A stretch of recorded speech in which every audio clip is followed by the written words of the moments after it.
আপনাদেরকে কিছু সংশোধন করার কথা ছিল। সংশোধন মানে আপনারা কতটুকু শিখতে সক্ষম হয়েছেন। কিন্তু মূল ক্লাসটার নাম আজকের কি?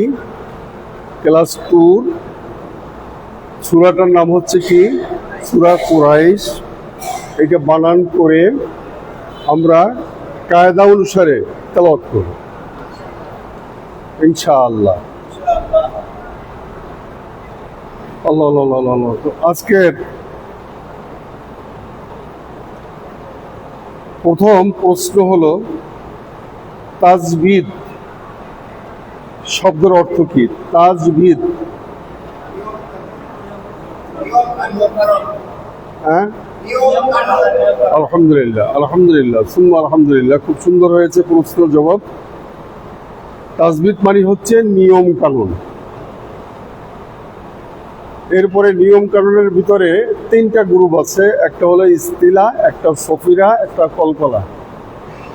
ইস্তিলার ভিতরে কয়টা হুরুফ আছে? মাশাআল্লাহ আলহামদুলিল্লাহ। আর সফিরার ভিতরে কয়টা হরফ আছে? 3টা। কলকলার ভিতরে কয়টা হরফ? মাশাআল্লাহ আলহামদুলিল্লাহ। এরপরে মাদের হরফ কয়টা? কি কি? মাশাআল্লাহ মাশাআল্লাহ, খুব সুন্দর হয়েছে। আপনাদের প্রশ্নের জবাব সঠিক হয়েছে, এই জন্য আপনাদেরকে মোবারকবাদ, দোয়া ও ধন্যবাদ জানাচ্ছি। আলহামদুলিল্লাহ। যদি কেউ ধন্যবাদ দেয়, মোবারকবাদ যায়, তাহলে আল্লাহর শুকরিয়া আদায় করতে হয়। কি বলতে হয়? আলহামদুলিল্লাহ। মনে থাকবে? আলহামদুলিল্লাহ। তো আজকের আমরা এখন পড়ব গতকালকে পড়েছিলাম হাযাল বাইত পর্যন্ত। বাদ বাকি অংশটুকু এখন পড়ার পরে তারপরে পুরো অংশটা ইনশাআল্লাহ আমরা পড়ব। এখন প্রথম অক্ষরটার নাম কি? আলিফ। কি নাম? আলিফ। তারপরের নামটা কি? লাম। তারপরেরটা ইয়া। তাহলে এখানে হলো হুরুফ। কুরআনুল কারীম তেলাওয়াত করতে হলে আমাদের 5টা বিষয় জানতে হবে। একটা বিষয়ের নাম কি?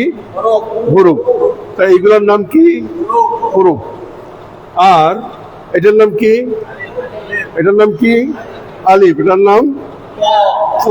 এটার নাম গাইন। এটার নাম এটার নাম। তাহলে কি হলো? এখানে কয়েকটা অক্ষর বা বর্ণমালা আমরা পড়েছি। এরপরে মিম, তারপরে নুন, তারপরে জিম ও আইন। আর সময় নষ্ট না করি, আপনারা হুরুফ সবাই চিনেন। হুরুফের পরে হলো হারকাত। হারকাত কাকে বলে? এক জবর, এক জের, এক পেশকে। হারকাত জবর থাকে কোথায়? অক্ষরের উপরে, জের থাকে নিচে, পেশ থাকে উপরে। এখন এর উচ্চারণটা খুব তাড়াতাড়ি করতে হবে। এর নাম হচ্ছে হারকাত। হারকাত মানে কি? তাড়াতাড়ি পড়া। হারকাত মানে তাড়াতাড়ি পড়া। এক জবর, এক জের, এক পেশকে হারকাত বলে। হারকাতের উচ্চারণ তাড়াতাড়ি। এরপর হলো তানবিন। তানবিন কি? 2 জবর 2 জের, 2 জবর 2 পেশ, 2 জবর 2 জের, 2 পেশকে তানবিন বলে। তানবিনের ভিতরে নুন সাকিন লুকিয়ে থাকে। এখন এই নুন সাকিন এবং তানবিনকে আমরা 4 ভাগে পড়ি। কয় ভাগে? 4 ভাগে। এক ভাগের নাম হচ্ছে ইজাহার। কি নাম? 2 নম্বরের নাম কি? 3 নম্বরের নাম কি? ইদগাম। 4 নম্বরে। এখন ইজাহার শব্দের অর্থ হচ্ছে স্পষ্ট করে পড়া। কলব মানে পরিবর্তন করা। ইদগাম মানে কি? মিলানো। এখন মিল হচ্ছে 3 রকম। তাজবিদ বইয়ের মধ্যে আমরা পড়ি 2 রকম। আমি আপনাদেরকে শিক্ষা দেই কয় রকম? 3 রকম। যেমন ইদগামে বাগুন্না, ইদগামে বেগুন্না, ইদগামে ওয়াজিব গুন্না। আর তাজবিদের বইতে যেটা আছে সেটা হচ্ছে ইদগামে বাগুন্না, ইদগামে বেলাগুন্না। ঠিক আছে না? তো যাক, এখন আসি আমরা কির ভিতরে। ইদগাম চলে গেল। তারপর ইদগামের হরফ কয়টা? ঈদগামের হরফ কয়টা? 6টা। ইয়া, র, মিম, লাম ও নুন। তারপরে ইকফা মানে অর্ধ নাকের বাঁশি বাজাইয়া সময় নিয়ে পড়া। আর এটার অক্ষর কয়টা? 15টা। কি কি? তা, সা, জিম, দাল, জাল, জা। তাহলে এখন এখানে হামজার উপর একটা জবর আছে, মানে আলিফের পর একটা জবর আছে। তাহলে হামজা লাম জবর। এখন হামজা করলো ঈদগাম, কাকে করলো ঈদগাম? লামের উপরে তাসদিদ হলে ঈদগামে বেগুন্না হয়, রয়ের উপরে তাসদিদ হলে ঈদগামে বেগুন্নাকে কখনো বিলম্ব করা যাবে না। যদি বিলম্ব করি তাহলে কি হবে? এটা বলা যাবে না। আল, এটা বলা যাবে না। আশহাদু আল বলা যাবে? যাবে না। আশহাদু আল্লাহ ইলাহা ইল্লাল্লাহ। আচ্ছা, যাই হোক। এখন হামজা লাম জবর আল, লাম জবর লাম জবর জাল করলো ঈদগাম, কাকে করলো ঈদগাম? ইয়া সাকিন ডাইনে জের, তাহলে জাল ইয়াজের জি, জাল ইয়াজের আল্লাজি। ইয়া সাকিন ডাইনে জের একালিফ মাদে আসলিকে আরেকটা মাদ বলে, হয়তো আরো থাকতে পারে, এটা মাদে তাবাই বলে। কি বলে? তো আমার এখন যেটা আমি চিন্তা ভাবনা করেছি, কারণ আমাদের ভিতরে অনেক বয়স্ক রয়েছেন যাদের মনে রাখতে অনেক কষ্ট হয়, তো এই জন্য আমি বিভিন্ন প্রকারের মাদ আছে, মাদে তবাই আছে, মাদে আরজি সাকিন আছে, মাদে ইয়াওয়াজ আছে, মাদে বাদল আছে, মাদে মুত্তাসিল আছে, মাদে মুনফাসিল আছে, মাদে হারফি মুখাফফাফ আছে, মাদে কলমি মুখাফফাফ আছে, মাদে কলমি মুসাক্কাল আছে। এই বিভিন্ন রকমের মাদ আছে। এই মাদগুলো যদি আমি আপনাদেরকে বলতে যাই তখন আপনাদের মাথায় চক্কর লাগবে। এই চক্কর যাতে না লাগে, সহজভাবে আমি যাতে বুঝাতে পারি, সেই চেষ্টা আমি ইনশাল্লাহ করে যাব। আমি কি বুঝাতে পেরেছি? এটা বলার কারণ হচ্ছে অনেক ওলামায়ে কেরাম আছেন যারা আমার ক্লাসের ভিতরে অংশগ্রহণ করেন। এখন এখানে জু জু জু জিম অফিস জু আইনজের আন্দিজের আইন, তাহলে জু আইন জু, তাহলে অ সাকিন ডাইনে পেশ, অ সাকিন ডাইনে পেশ একালিফ টেনে পড়তে হবে। একালিফ মাদে আসলির কাছে যদি থামি তাহলে সেখানে 3 থেকে 4 আলিফ টেনে পড়তে হবে। এটা সহজ হয়ে গেল।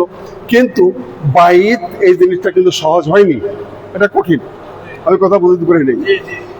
হাজাল বাইত, বাইত এই কথাটা যখন বলতে যাব তখন এটা যে মাদের নাম আছে, এই নামটা ওলামায়ে কেরাম তারা কিন্তু অনেক প্রশ্ন করেন, ওস্তাদ জি আপনি এই নামটা কেন বললেন না, বলছেন না কেন? আমি যদি এটা বলতে যাই তাহলে যারা বৃদ্ধ মানুষ, যারা এত কষ্ট করে এখানে বসেন, তাদের ধৈর্য ধরে থাকা কঠিন এবং তারা মুখস্থও করতে পারবেন। কথাটা কি সঠিক না বেঠিক? এর জন্য যদি কারো কোনো প্রশ্ন থাকে তাহলে আমার মোবাইল নাম্বার দেওয়া আছে, আপনারা হোয়াটসঅ্যাপে অথবা ইমোতে অথবা ডাইরেক্টলি কথা বলতে পারেন। আমার নাম্বার হচ্ছে 01684803382। এই নাম্বারে আপনারা আমার সাথে কথা বলতে পারেন। 0168480 01684803382। এই নাম্বারে আপনারা আমার সাথে কথা বলতে পারেন এবং আমি বুঝাবার জন্য আপনাদেরকে চেষ্টা করবো ইনশাআল্লাহ। ঠিক আছে? যাক, এখন গেল এটা। এখন আমরা পড়তেছি আল্লাযী। তাহলে জালিয়াজির জি কেন টান দিলাম? ইয়া সাকিন ডাইনে জের আছে, ইয়া সাকিন ডাইনে জের আছে, সেজন্য আমি কি করেছি? আল্লাযী। এখন হামজা করলো ইদগাম, কাকে করলো ইদগাম? এখন তর উপরে যদি কি থাকে? সুকুন থাকে, অথবা তর কাছে যদি থামি তাহলে সেটা কি হয়? কলকলা হয়। কলকলা দুই রকম। এক কলকলা হলো ত বা, ত, কফ, দাল, জিম। কলকার অক্ষর কয়টা? কয়টা? এই 5টি অক্ষরের উপরে, যে কোনো অক্ষরের পরে যখন সুকুন থাকবে তখন সেটা কলকলাইয়া প্রতিধ্বনি দিয়া পড়তে হবে। ওকে, বুঝতে সন্দেহ আছে? আমি বুঝাতে পারিনি। পায়ের উপরে সুকুন থাকলে কি করতে হবে? তর উপরে সুকুন থাকলে কি করতে হবে? জিমের পরে সুকুন থাকলে কি করতে হবে? ডালের পরে সুকুন থাকলে কি করতে হবে? বা, ত, কফ, দাল, জিম। এই 5টা অক্ষরের যে কোনো অক্ষরের পরে সুকুন যাবে, আমরা কি করব? এখন এই 5টা অক্ষর যে কোনো আয়াতে কারিমার শেষে অথবা আমি যেখানে অক্ষর করব সেখানে যদি থাকে তাহলে তার উপরে আমরা কি বসাবো? মনে মনে একটা সুকুন বসাবো। মনে মনে বসান আর বলা একই জিনিস। কথা কি বুঝতে পারছি? ওটা আরজি সেকেন্ড কলকলা হয়ে যাবে। আগে ছিল কলকলা, তাজবিদ বইয়ের ভিতরে আরজি সেকেন্ড কলকলা নেই। সম্মানিত আমার পরম শ্রদ্ধেয় ওলামায়ে কেরামের দৃষ্টি আকর্ষণ করছি, আপনারা বলবেন এটাই কি এখানে তো আরজি সেকেন্ড কলকলা তো কোথাও কোনো তাজবিদ বইতে নাই। হ্যাঁ, আমিও আপনাদের সাথে একমত, কিন্তু আমার ছাত্রদেরকে বোঝাবার জন্য আমি এই কথাটাকে অ্যাপ্লাই করে থাকি। যদি এটাকে গ্রহণযোগ্য না হয় তাহলে আপনারা আমাকে সংশোধন পুনরায় করে দিলে আমি অত্যন্ত উপকৃত হব। কথা কি বুঝতে পেরেছি? ধন্যবাদ আপনাদেরকে। তাহলে আত, হামজা তজবর আত, ইদগামে কলকলা। কি হলো? ইদগামে হামজা তজবর আত। হামজা করলো ঈদগাম, কাকি করলো ঈদগাম। হামজা ত জবর আত। যদি জের হইতো ইত, যদি পেশ হইতো উত। তাহলে এখন আছে এখানে আত। এখন আইন জবর আ, হারকাতের কায়দা। মিম জবর মা, হারকাতের কায়দা। হা করলো ঈদগাম, মিমকে করলো ঈদগাম। আত আমা, আমা হুম। কি হয়েছে? আত আমা হুম। এখন এই মিম সাকিনের পরে আসছে আর একটা মিম, সেইটার পর আছে কি?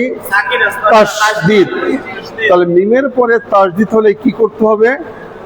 গুণনা করা ওয়াজিব হবে। তাহলে এই মিমের আমার কোনো প্রয়োজন আছে বলে আমার মনে হয় না, কিন্তু আমি তেলাওয়াত করতে কিন্তু ভুল করিনি।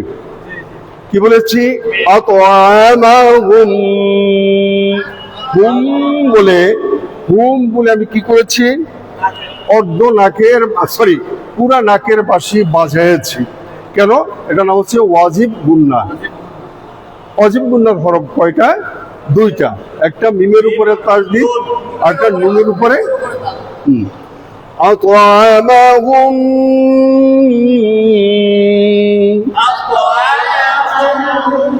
মিম করলো ঈদগাম, কাকে করলো ঈদগাম। এখন নুন সাকিন অথবা তানবিন দেখলেই দেখতে হবে বাম পাশের অক্ষরটা কোন গ্রুপের। কোন গ্রুপ বলতে কি গ্রুপ কয়টা? 4টা। কি কি? ইজাহার, কলব, ইদগাম, ইকফা। তাহলে এখন এর ভিতরে ইদগামের ভিতরে ওয়াজিব গুন্না আছে 2টা হরফ, আর বাদবাকি যেটা আছে ওখানে একটা পেজগি লাগবে। এই জন্য আমি এর ভেঙে ভেঙে আপনাদেরকে পড়াচ্ছি, তালিম তালকিন করছি। কথা কি বুঝতে পারছি? আচ্ছা, এখানে এখন যদি আপনাদের বুঝে কষ্ট হয়, কিন্তু পরবর্তী সময় আপনাদের সহজ হয়ে যায় ইনশাল্লাহ। তাহলে এখানে নুনে নাকের বাঁশি বাজায় পড়তে হবে, নাকের বাঁশি বাজাতে হবে। কেন? যে কি আসছে? জিম আসছে। জিমটা কার? Very good.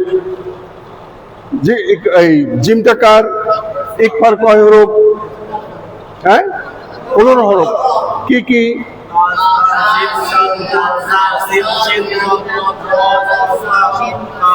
এখন এইটা কিন্তু অনেকের মুখস্থ হয়েছে, অনেকের মুখস্থ হয়নি, কিন্তু মুখস্থ 100% সকলের মুখস্থ রাখতে হবে।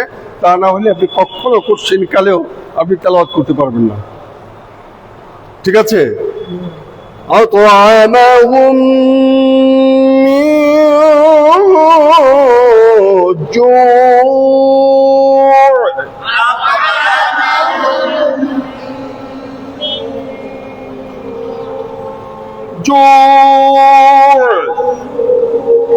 এখানে আমি এক আলিফ টানার কথা ছিল, থামলে 3 থেকে 4 আলিফ টেনে আমি পড়বো। এটার নাম স্টেশন। বাধা, স্টেশন মানে বাধা। কিরকম বাধা? ওই আমি একবার আগে বলেছিলাম, হয়তো সেই ছাত্র অনেকেই নাই, তবে যেটা হচ্ছে অনিচ্ছাকৃত, যেখানে আমরা জার্নিং এর সময় দাঁড়াই, ট্রাফিক জাম যেখানে হয়, সেখানে আমরা দাঁড়াই কি ইচ্ছায় না অনিচ্ছায়? এই অনিচ্ছায় কতক্ষণ থাকবো কোনো নিশ্চয়তা আছে? নাই। এই অনিচ্ছাকৃত দাঁড়ানোর জায়গার নাম হচ্ছে আরজি সাকিন। এই সাকিন আসলে সাকিন নয়, এই সময় আসলেই সময় নয়, এই দাঁড়ানো আসলেই সময় দাঁড়ানো নয়, এই কথা আসলেই কথা নয়। আমি কথা কি বুঝাতে পেরেছি? এই ভাত খেয়েছো? আমরা বলি, একটা বলি কি ইচ্ছায়, হ্যাঁ খেয়েছি। আর যদি রাগ থাকে তাহলে কি খাইছি। তাহলে এই খাইছিটার ভিতরে একটা ভাব, মনের ভাব প্রকাশ করে কিনা? কথা বুঝাইতে পারলাম না? করে। এখন এই এক্সামটা কেন দিলাম? আমাদের কোরআনুল কারীম তেলাওয়াত করার সময় সব জায়গায় আল্লাহর রহমত, সুবহানাল্লাহ। আমি কথা কি বুঝাইতে পারছি? এখন সব জায়গায় কি আল্লাহর রহমত। এখন বলবেন কেন? যে অক্ষর যতগুলো আছে এ পর্যন্ত আপনাদেরকে শিখালাম, 38-29টা অক্ষর আপনাদেরকে শেখানো হয়েছে। এই অক্ষরগুলা, এই বর্ণমালাগুলা আমরা নিত্য নৈমিত্তিক যে সমস্ত জিনিস আসবাবপত্র ব্যবহার করি, তার ভিতরে, তার বাহিরে না ভিতরে? আমি কথাটা বুঝতে পারি নাই। এগুলো ভিতরে কিনা? যেমন কলম, আমার পকেটে একটা কলম আছে, এটা কি কলম? এটার নাম কি? আলিফ। কলমের মতো দেখা যায়, তার নাম কি? আলিফ। এখন বা কাকে বলে? নৌকার মতো দেখা যায়, উপরে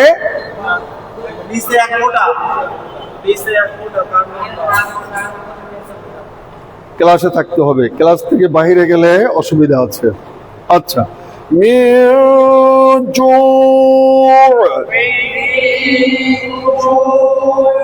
এখন এখানে একটা তাসদিদ আছে, যদি আপনি মিলাইয়া পড়েন তাহলে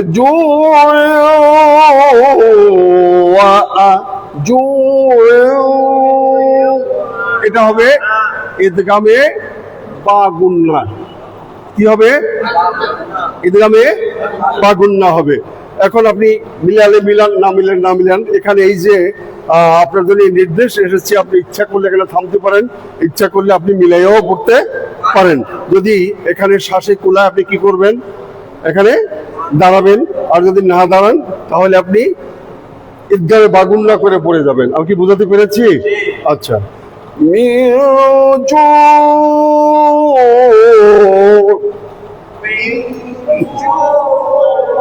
الذي أطعمهم من جوع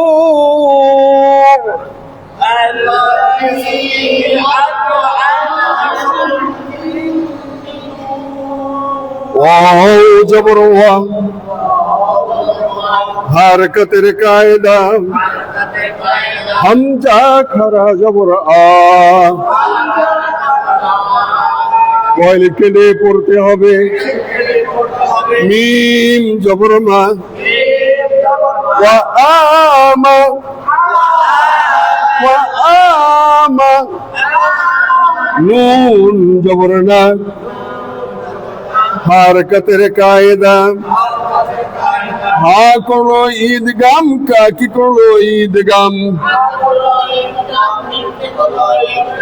ওয়া আমানাহুম,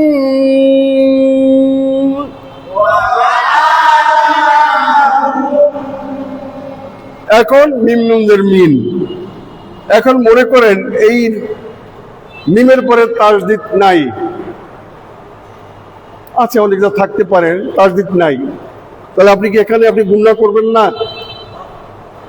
স্পষ্ট ভাষায় জেনে রাখেন, মিম সাকিনের পরে যদি মিম আসে, সে যে অবস্থায় আসুক না কেন, তখন আপনাকে কি করতে হবে? গুণনা করে পড়তে হবে। এর একটা নাম আছে, আমি নাম দিয়ে আপনাদেরকে আমি সময় নষ্ট করতে চাই না, আপনাদেরকে সহজভাবে বুঝালাম। কি বুঝালাম? মিম সাকিনের পরে যদি মিম আসে, ওই মিমের তাসদিদ থাকুক চাই না থাকুক, আপনাকে কি করতে হবে? হ্যাঁ, নাকের বাঁশি বাজায়া পড়তে হবে।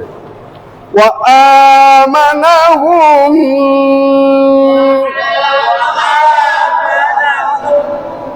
মিন খাউফ।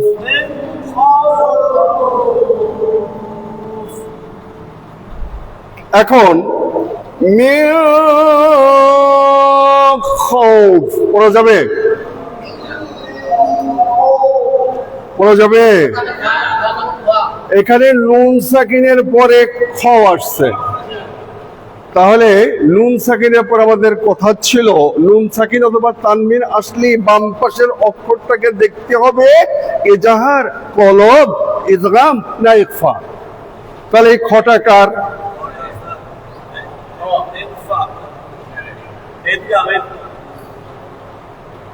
হামজা, হা, হা, আইন, খ, গাইন। কালকে যদি ভুলটা হয়, কালকের শুক্রবার, কালকে আমাদের ছুটির দিন ইনশাআল্লাহ, শনিবারে যদি এই ভুলটা করেন তাহলে একবারে পরিষ্কার নয় আকারে না, আমার দ্বারা ক্লাস পড়ানো সম্ভব না। আপনাদের ভিতরে অনেক নেগলিজেন্সি আসছে, মনে মনে ভাবেন আমি তো পারি, নিজেদের কোনো চিন্তা ভাবনাই করেন না। এর মধ্যে টাচ মোবাইল নেই কার? হাত তোলেন তো দেখি। টাচ মোবাইল নাই মানে আমি যে মোবাইলটা ব্যবহার করি এই মোবাইলটা নাই কার? সবার আছে? আপনার না থাকুক ঘরে আছে কিনা, বাসায় আছে কিনা? কথা বলবেন? বাসায় আছে, কার নাই? আপনার নাই। আপনার নাই, আপনার জন্য দোয়া করি যেন আপনার ব্যবস্থা হয়ে যায়। কিন্তু যাদের আছে তারা তো প্র্যাকটিস করবেন, যেহেতু আমি এটা ডিলেট করি না। ডিলেট করি, আপনি সার্চ দিলেই আপনি চলে আসবে, এটা বারবার আপনি দেখবেন, তখন আপনার এটা মুখস্থ হয়ে যাবে। আমি কথা কি বুঝাইতে পারছি? কথা কয় না? وآمنهم من خوف।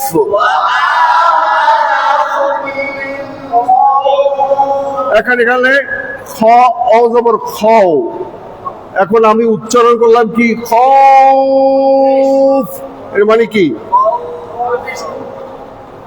অল সেকেন্ড ডাইনে পেশ আমি ব্যবহার করেছি। আমি কথা কি বুঝাইতে পারছি? তো কেন? এর ভিতরে একটু হিসাব কিতাব আছে, ওই হিসাব কিতাবের মধ্যে বুঝাইতে গেলেই আপনাদের বিপদ হয়ে যাবে, তখন ভয় লাগবে। কথা বলছে যখন সময় হবে তখন আমি আপনাদেরকে এটা বুঝাবো ইনশাআল্লাহ। কথা কি বুঝতে পারছি? ওয়া আমানাহুম মিন খাউফ।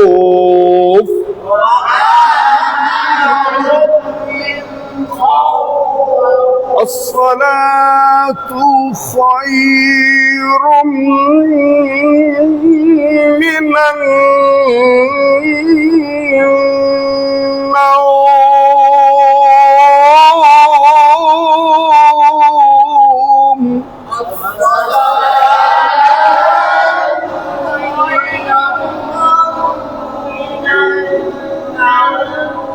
কোন জায়গায়?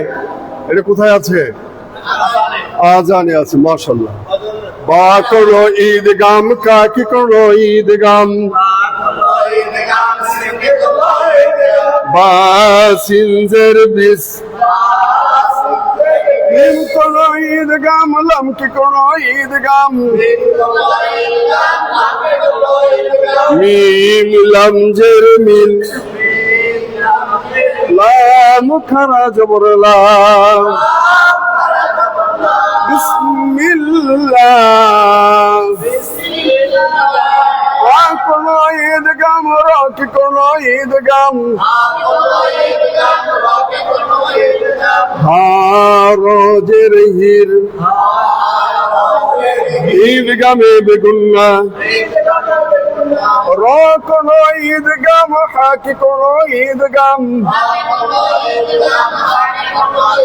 রা হা জবর রা, মিম খারা জবর মা, নুন রাজের নির, রা জবর রা, হা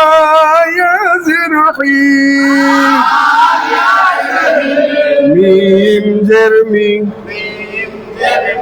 এখন আমার কায়দা কি আপনাদের বলার দরকার আছে?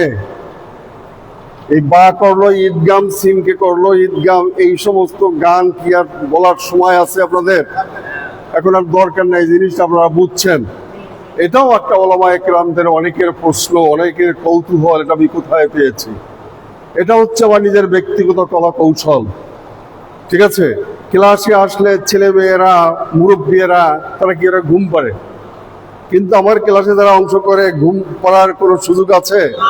তালে তালে এমনি অবস্থা হয়ে যায় যে কখন সময় চলে যায় সে বুঝতেই পারে না। কিন্তু আসল কথা হচ্ছে যতই আমি ঘুরাই পেঁচাই না কেন, পড়ার সময় কি ঠিক আছে কিনা? আমি কথা কি বুঝতে পারছি? বিসমিল্লাহির রহমানির রহিম।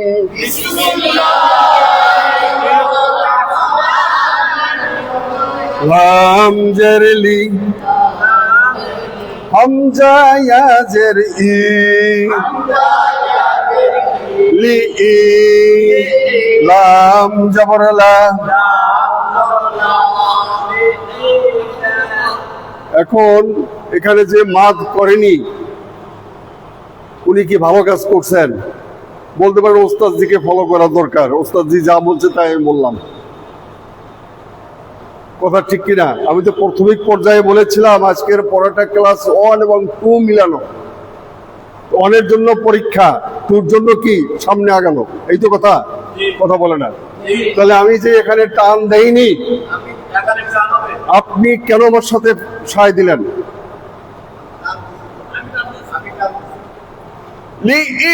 লিইলাফি কুরাইশ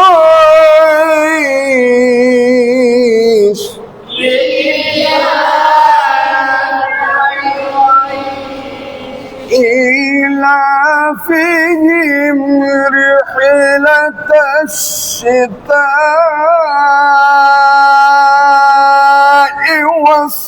والصيف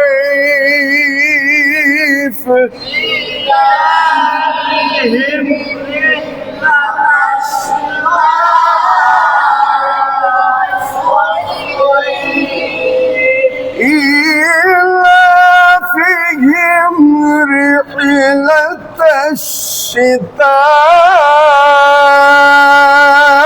الشتاء والصيف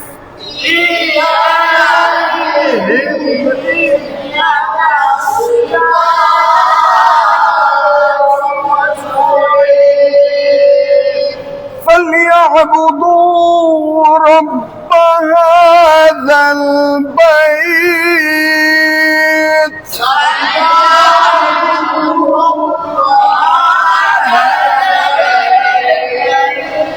الذي يطعمهم من جوع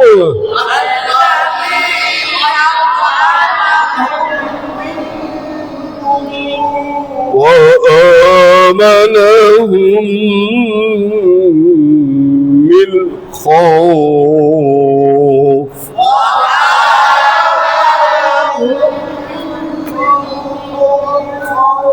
من خوف.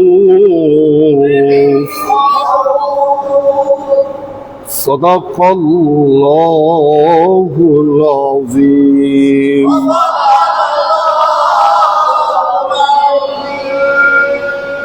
মোনাজাতের পরে 2টা মিনিট আপনারা মেহরবানি করে বসবেন, কারণ অনেক দূরে যে সমস্ত ভাই বোনেরা সেটের মধ্যে বসে আছেন ওনাদেরকে আমি সময় নষ্ট না করে আপনাদের একটু সময় নষ্ট করব এই 2টা মিনিটের জন্য। আল্লাহুম্মা আমিন। ربنا ظلمنا أنفسنا وإن لم تغفر لنا وترحمنا لنكونن من الخاسرين. ربنا آتنا في الدنيا حسنة وفي الآخرة حسنة وقنا عذاب النار. ইয়া রব্বুল আলামিন, তুমি আমাদের জীবনের সমস্ত গুনাহ খাতাগুলি মাফ করে দাও। ইয়া রব্বুল আলামিন, তোমার পবিত্র কালামুল্লাহ শরীফকে বিশুদ্ধভাবে শিক্ষা অর্জন করার মতো তৌফিক দান করে দাও। হে আল্লাহ, সরল শক্তি আমাদের বৃদ্ধি করে দাও, জবানকে পরিষ্কার করে দাও। হে আল্লাহ, তোমার কোরআনের খাদেম তুমি আমাদেরকে বানাইয়া নাও।